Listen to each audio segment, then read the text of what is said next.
Bien, muy buenos días a todos y a todas. Partimos con el superlunes, ¿no? Pero quiero decir que hemos venido como gobierno preparando esta primera semana laboral y escolar de marzo con bastante anticipación. Sabemos que marzo es un mes muy intenso, todos los marzos son meses que tensionan mucho a las familias, es vuelta a clase, es vuelta al trabajo, es un mes que implica harta presión económica para los bolsillos de las familias y por lo tanto ha sido de especial preocupación junto a muchas otras cosas por parte del gobierno de que este lunes comience la semana con tranquilidad y para eso ha estado trabajando intensamente el Ministerio de Transporte, el Ministerio de Obras Públicas, también Interior y el Ministerio de Educación para justamente comenzar con la mayor normalidad posible este mes.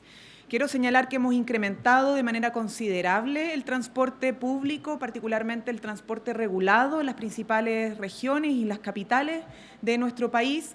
Estamos hablando de incrementos de buses, incrementos de trenes, incrementos de metro, incrementos de frecuencias del transporte justamente para evitar los atochamientos, para evitar las filas que se producen usualmente en estos días. Quiero señalar también que ya hemos logrado la transferencia de 1.600.000 bonos de bono marzo a 1.600.000 familias. Este es un bono muy importante que se institucionalizó en nuestro país hace algunos años y que ha permitido efectivamente que 1.600.000 familias tengan un alivio en materia de costos en este mes. Eso ha implicado evidentemente un apoyo especial a las mujeres, mujeres que tienen carga familiar, mujeres que requieren a partir de su trabajo un apoyo desde el Estado. Quiero señalar también que este ha sido un mes que ha implicado reforzar el trabajo desde educación para un retorno a clases lo más seguro, lo más regular posible y con eso no abrir ningún espacio a que nuestros niños, niñas y adolescentes puedan seguir perdiendo horas y días sagrados para su proceso de aprendizaje. Ya la pandemia afectó y golpeó bastante los procesos educativos de miles de niños de nuestro país. Hubo una baja en la matrícula importante cuando nosotros asumimos el gobierno de 45.000 cupos que estaban siendo demandados y que eran de estudiantes que no tenían matrícula. Hoy día hemos podido repuntar, ¿cierto? Hemos podido involucrar y hemos podido incorporar a muchos estudiantes en el sistema. Estamos hablando de que al finalizar el proceso de matrícula quedarían alrededor de 8.000 de demanda de matrícula, pero eso frente a los 45.000 que teníamos cuando asumimos el gobierno es una reducción bastante considerable y por lo tanto es muy importante el retorno a clase, que los estudiantes tengan su matrícula, que puedan comenzar como corresponde. Y para eso se ha estado trabajando. Efectivamente, hemos tenido una especial atención también en la región de Valparaíso, como lo mencionábamos la semana pasada, de que a pesar de los incendios, los niños y las niñas pudieran volver a clases con normalidad. Le pido silencio, por favor, la distracción. Pudieran volver a clases con normalidad durante esta semana.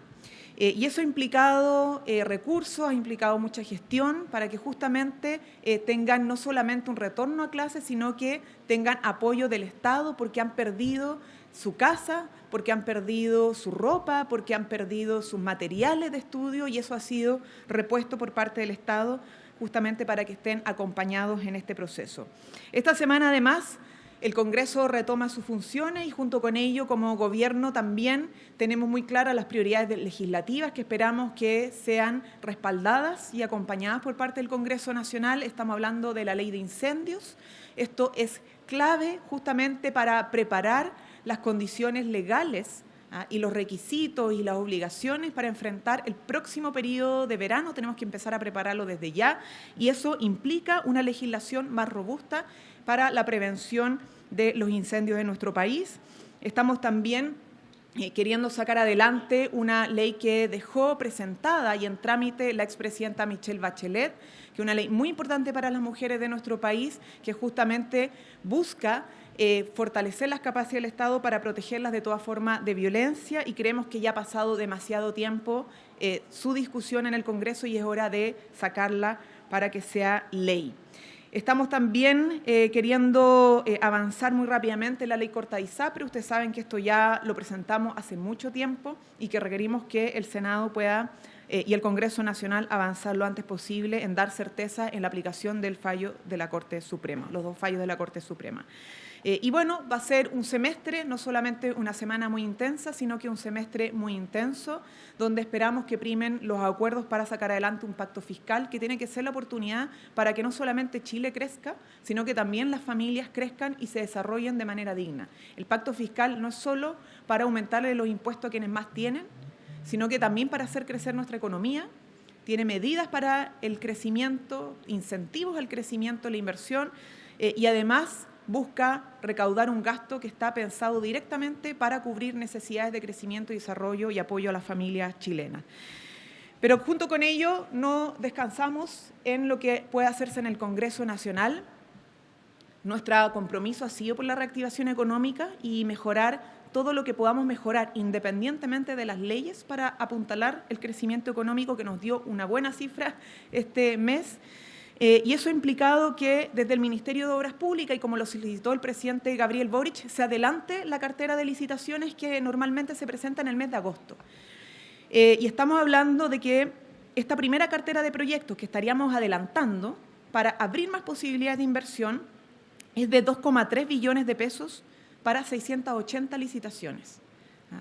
Esto es mucho más que lo que se presentó en agosto del año pasado, que fue 1,2 billones de pesos. Es decir, estamos incrementando casi el doble, un poco menos, pero estamos incrementando de manera considerable los recursos del Estado, es decir, los recursos públicos, para atraer inversión en obras que conectan a las personas, en obras que pueden mejorar la calidad de vida de muchos compatriotas en regiones, no solamente por caminos que estaban pendientes de mejora, de hacer, ¿cierto?, sino que también en infraestructura, en salud, en educación y tantos temas que las regiones demandan hace años, ¿no? Que puedan materializarse los proyectos, que puedan participar las empresas, que traigan inversión, que traigan empleo y que traigan desarrollo y que le den un sentido especial de desarrollo a las regiones en las áreas que tanto aquejan a nuestras familias, a los trabajadores y trabajadoras y a la gente de región. Entonces esto es muy importante porque es parte de la agenda pro crecimiento,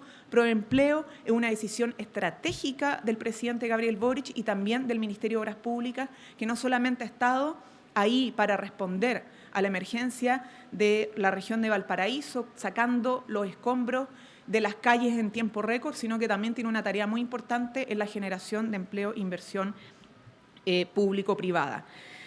Tenemos tenemos también este semestre un desafío, como les decía, importante en materia de pensiones, no solo en pacto fiscal, y en esto queremos volver a insistir en algo.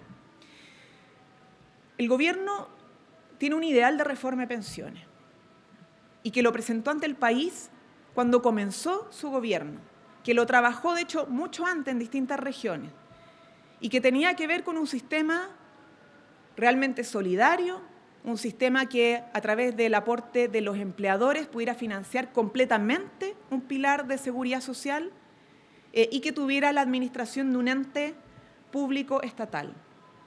Ese es nuestro ideal. Eso es lo que nosotros le presentamos como gobierno al país. Sin embargo, la propuesta que hoy día está en trámite en el Congreso ya no es la propuesta ideal del gobierno.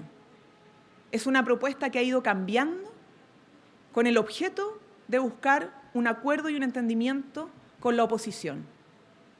Y lo que necesitamos de verdad y con sentido de urgencia es la capacidad también de la oposición de salirse de su propuesta ideal y entrar a una disposición de flexibilidad para resolver una fórmula que a lo mejor no va a ser el ideal de cada uno, porque aparte del gobierno ya no lo es.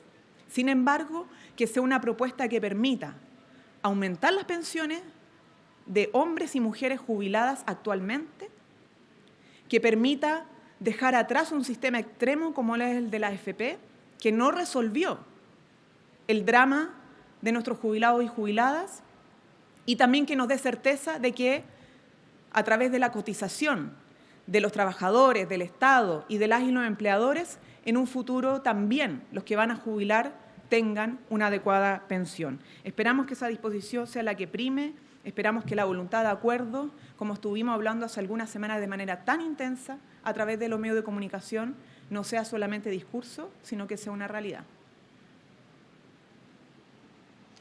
Buenos días, ministra. En temas ligados a la reconstrucción, quisiera que me señalara cuándo se van a anunciar las medidas para la reconstrucción, considerando que el ministro Marcel ya adelantó de que venían temas relacionados con facilidades para el proceso de reconstrucción, para financiar el proceso de reconstrucción. Eso por una parte. Y por otro, ¿qué responde el gobierno a las denuncias de las alcaldesas de las zonas afectadas en Viña del Mar, Quilpué y Villa Alemana, que señalan que hasta la fecha se han entregado 140 casas de emergencia, considerando que el gobierno comprometió una producción de 400 a la semana? Quisiera saber en qué está eso y por qué se produce este desfase.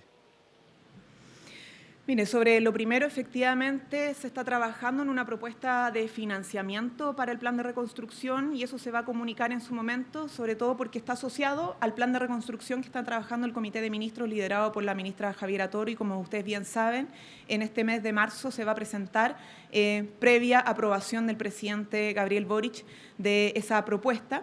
Y queremos, obviamente, cumplir con el plazo porque sería un tiempo récord de presentar un plan de reconstrucción frente a una emergencia de esta envergadura. En esto queremos insistir, los planes de reconstrucción no surgen de la noche a la mañana porque tienen que ser bien pensados, sobre todo para que la reconstrucción no repita los errores de urbanización del pasado, ¿no? Tenemos muchas viviendas que se construyeron sin regulación alguna, muchos no tienen ni siquiera sus títulos de dominio, algunos tienen incluso su título de dominio y están construidas en pendientes muy pronunciadas y por lo tanto, para que el plan de reconstrucción nos dé la certeza de que no vamos a estar repitiendo los mismos problemas o las mismas amenazas frente a las familias, hay que hacerlo bien, pero lo estamos haciendo no solamente bien, sino que en un tiempo récord para que las familias tengan la certeza de cuándo y cómo van a ser sus propuestas o las modalidades de reconstrucción que van a ser variadas, porque la realidad del territorio es variada, ¿no? Y va a venir evidentemente asociada a una propuesta de financiamiento. Yo solo quiero recordar que en medidas tributarias también el ministro Marcel ya anunció medidas para la emergencia de carácter tributario, ¿no? Estamos hablando de prórrogas de plazo para pago de impuestos territoriales, estamos hablando de condonación y convenios especiales para pago de impuestos territoriales, también condonación y convenios para pago de impuesto territorial de años anteriores, condonación para el pago de impuestos fiscales, suspensiones de cobranza de impuesto territorial o fiscal, suspensión de cobranza de patentes. También tenemos avisos de pérdida, actualización de avalúo de bienes raíces. En fin, tenemos una serie de medidas tributarias que se pensaron para este periodo de emergencia y luego van a venir propuestas para el periodo no ya de la emergencia, sino que de la reconstrucción. Sobre las medidas de habitabilidad transitoria. Dos cosas más bien. Uno, tenemos 3 medidas de habitabilidad transitoria, no solo una. Primero, los hoteles que están siendo usados para madres embarazadas, para adultos con dependencia severa y moderada y también se han utilizado para aquellas mujeres solteras con hijos menores que estaban en albergues y que hubo que reubicar en lugares con condiciones óptimas, ¿no? De los albergues que eran establecimientos educacionales usados como albergue a piezas de hotel con alimentación, con abrigo, perfectas condiciones, ¿no? Tenemos además los bonos de acogida, que a la fecha se han entregado 7.602 bonos de acogida y que van a sostenerse por meses como un elemento transitorio para que la gente esté en un lugar con recursos para sustentar los gastos que implica su acogida. Y la vivienda de emergencia, y se están explorando otras, ¿ya? Que evidentemente no va al caso adelantar, pero sí creemos que es importante porque hay realidades de familias muy específicas donde no se les puede instalar vivienda de emergencia porque el sitio no tiene el espacio para instalar una vivienda de emergencia de 24 metros cuadrados o porque la pendiente es tal que impide instalar una vivienda de emergencia y por lo tanto incluso no están usando el bono de acogida para ir a otro lugar, sino que están con el bono de acogida pero permaneciendo en el sitio siniestrado. Y por lo tanto ahí estamos explorando otras medidas. En cuanto a la instalación de la vivienda de emergencia, lo que sucede es que se ha hecho en primer lugar el catastro de los sitios, y estos últimos días los equipos además estuvieron reforzados para poder cubrir lo más rápido posible todos los sectores de Viña del Mar y de Quilpué principalmente, ya que Villa Alemana el sector siniestrado es más acotado y eso fue mucho más rápido y fácil. El resto de las localidades demoraba más por la envergadura, pero eso ha ido avanzando de manera muy acelerada para que esta semana también se puedan ver los resultados de la instalación de la vivienda de emergencia de manera acelerada. Ya se han instalado varias, pero esta semana ese número debería crecer significativamente porque ya está plenamente en conocimiento dónde se puede instalar vivienda de emergencia y dónde no. Y además, después de la instalación de la vivienda de emergencia, vienen los dispositivos de instalación de los servicios sanitarios y eléctricos básicos para que la vivienda esté 100% equipada. Pero insisto, la vivienda de emergencia no es la única alternativa de habitabilidad transitoria que se ha entregado y no será tampoco la última. ¿Pero tiene la cifra de cuántas las viviendas de emergencia que ya han sido entregadas? Porque los municipios hablan de 140.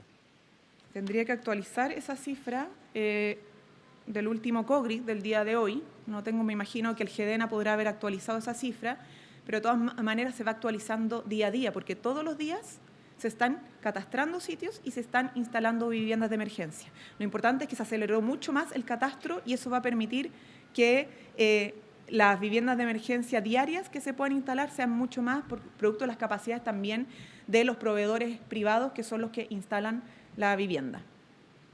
Hola, ministra, ¿cómo está? Buenas tardes.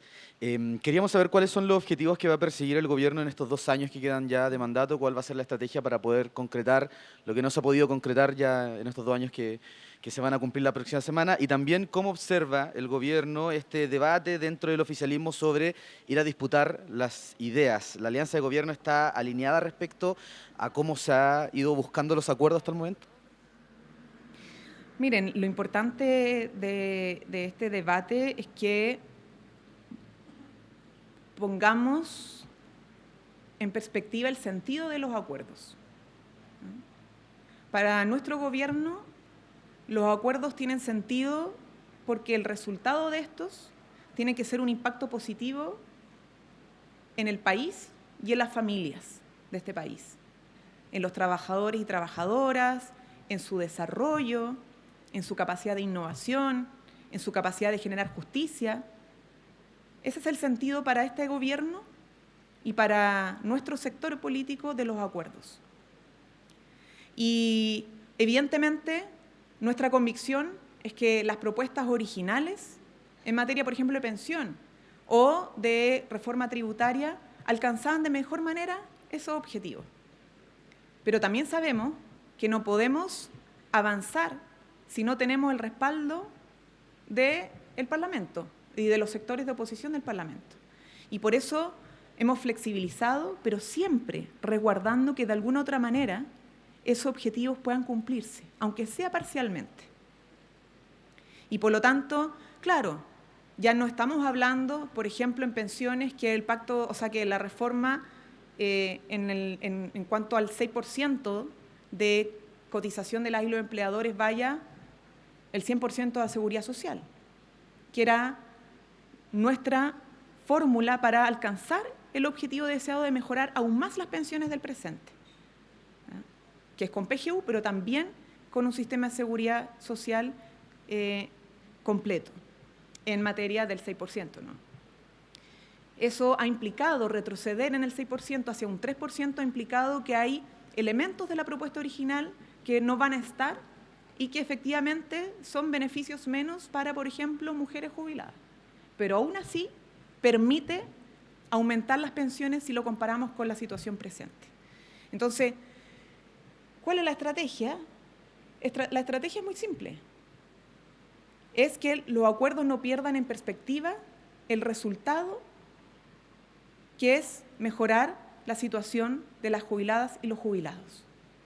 Que la fórmula que sea acordada no pierda en perspectiva terminar con un sistema de abuso hacia los trabajadores y trabajadoras que cotizaban en nuestro país. Porque esa es la verdad. El sistema de FP no se hizo cargo realmente del esfuerzo de los trabajadores y trabajadoras. Años cotizando, décadas cotizando, y aún así la pensión fue y sigue siendo una pensión de miseria. Tanto así que ha sido el Estado, con los recursos públicos, al que ha tenido que ir a socorrer a las familias, poniendo plata adicional, porque la pensión autofinanciada, que arrojó la cotización individual y la capitalización individual de los trabajadores del CMFP, no dio. Mujeres con 60.000 pesos entregados por la AFP. La otra parte la entrega el Estado. Entonces tenemos que superar este sistema de abuso y entregar un sistema realmente previsional, un sistema de seguridad social. Esos son los objetivos. Mejorar las pensiones ahora, mejorar las pensiones futuro y tener un verdadero sistema de seguridad social y no un sistema que simplemente sirve para el negocio de unas cuantas empresas. Ministra, ¿y cuál es la respuesta que le entrega el gobierno a los partidos que han planteado de que se debe retomar este relato transformador que tiene el gobierno, con el cual llegó aquí al Palacio de la Moneda? Bueno, si logramos dejar atrás el sistema de AFP y tener un verdadero sistema de seguridad social, vamos a estar transformando una parte importante de la realidad de nuestro país. Buenas tardes, ministra. Por aquí Natalia Riquelme de Mediabanco. Quería consultarle porque el abogado del ex militar Ojeda, ¿cierto?, presentó una solicitud ante el Ministerio del Interior para que se le preste protección especial a la familia y quería consultarle cómo se ha avanzado en este tema. Y por otra parte, si es que ustedes tienen pensado recibir a la familia acá en La Moneda y ojalá quizás tal vez de pronto una fecha. Eso. A ver, yo quiero en esto volver a plantear cómo funcionan estos procesos, ¿no? Tenemos un caso gravísimo de secuestro y además de un homicidio de la víctima que fue secuestrada. Estos casos de delito grave y cualquier delito que ocurra en nuestro país los investiga el Ministerio Público, la Fiscalía y los termina sancionando el Poder Judicial. No el Ejecutivo, no el Gobierno, porque en Chile funciona la separación de poderes de Estado. Respecto a inmigrantes, respecto a personas refugiadas, ellos, son personas que han ingresado al país por distintas razones, que se les abrió la puerta de manera masiva en un momento de nuestra historia que no va al caso volver a repetir o mencionar, pero que no tienen una situación de privilegio en relación a nuestros compatriotas. Ahora, cuando se cometen delitos contra las personas, efectivamente se piensa en el proceso de investigación que lleva la Fiscalía en el mayor resguardo posible del proceso para justamente no terminar arriesgando a conocidos, familiares, etc. Y por eso volvemos a repetir el carácter de reserva que tiene la investigación, ¿no? Porque cuando todo esto empieza a tratarse de hipótesis políticas, ¿ya?, de uno u otro sector para sacar alguna ventaja política, eso afecta finalmente los procesos de investigación, ¿ya?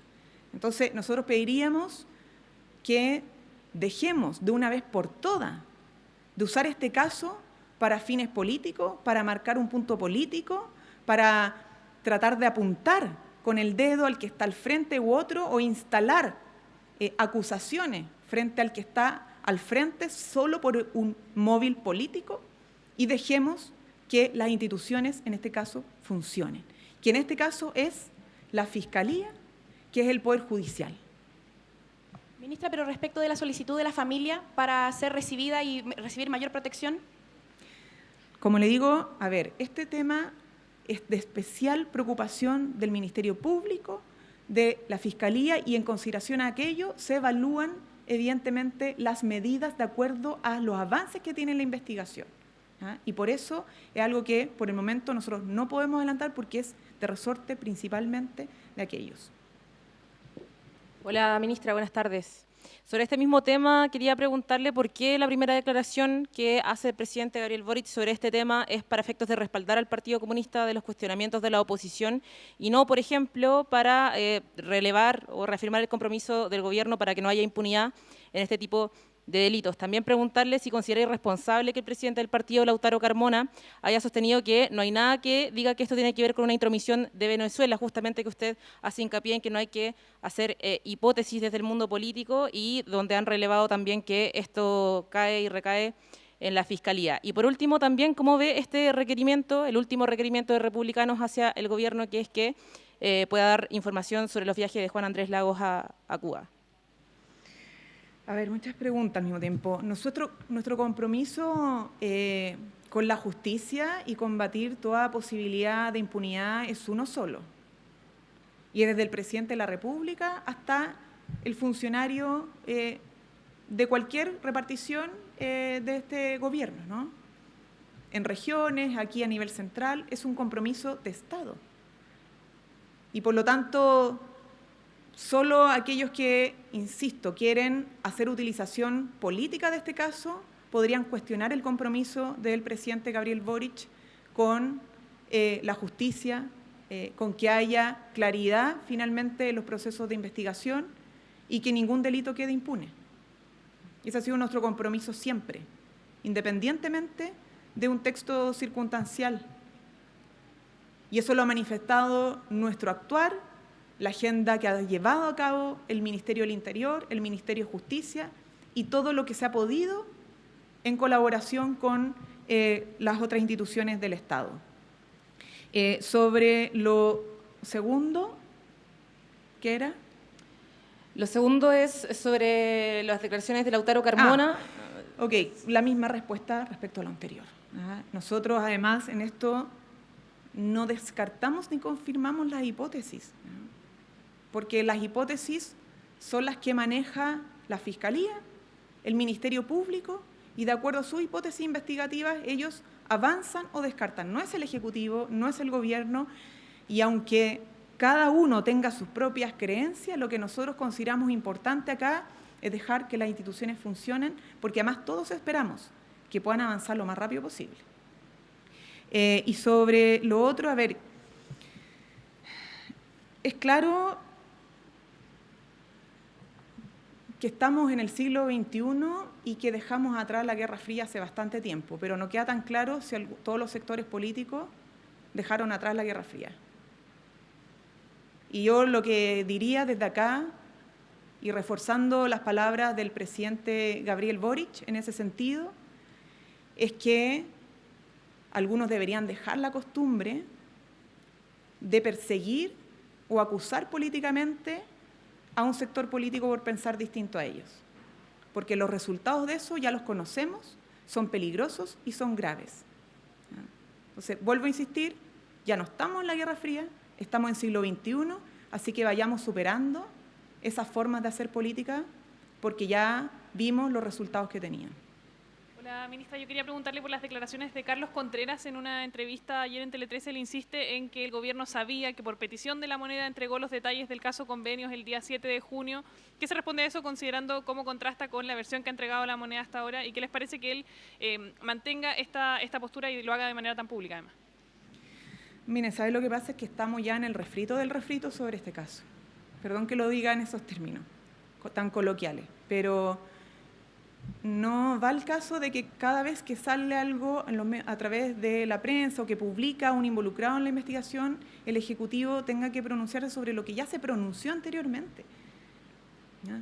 Esto está en pleno proceso, la justicia está trabajando, se está avanzando en la investigación, el resto es polemizar con involucrados y el gobierno no puede perder el tiempo en polemizar con involucrados en un caso como este. Ya marcó sus puntos, el Ejecutivo ya habló, se refirió, lo hizo con total responsabilidad y el resto, insisto, es el refrito del refrito. Ministra, sabemos que queda todavía para la carrera presidencial, pero en la oposición ya se está hablando de alianzas, de poder incluir al centro político. ¿Cómo ven esto desde el gobierno? ¿Debiera el oficialismo y la DC buscar una carta única para la presidencial? ¿Y cómo ven que la expresidenta Michelle Bachelet siga también posicionada en las encuestas como una de las grandes figuras de la centroizquierda para una eventual nueva presidencial? Mira, es que no es nuestra tarea como gobierno levantar ni mandatar candidaturas presidenciales. Queda tiempo además para ese proceso en nuestro país y ahora nuestra preocupación y nuestro trabajo está en lo que dijo el presidente ayer o antes de ayer, que tiene que ver con concretar, ¿no? Estamos hablando de un año donde ya no hay espacio para grandes anuncios, sino que aquellos compromisos que adquirimos terminan por cumplirse. Muchos ya lo hemos cumplido, ¿no? Como las 40 horas, el salario mínimo, el royalty minero, la ley TEA. Hemos avanzado en trenes para Chile, se ha disminuido considerablemente la inflación, la economía está repuntando, pero todavía quedan tareas.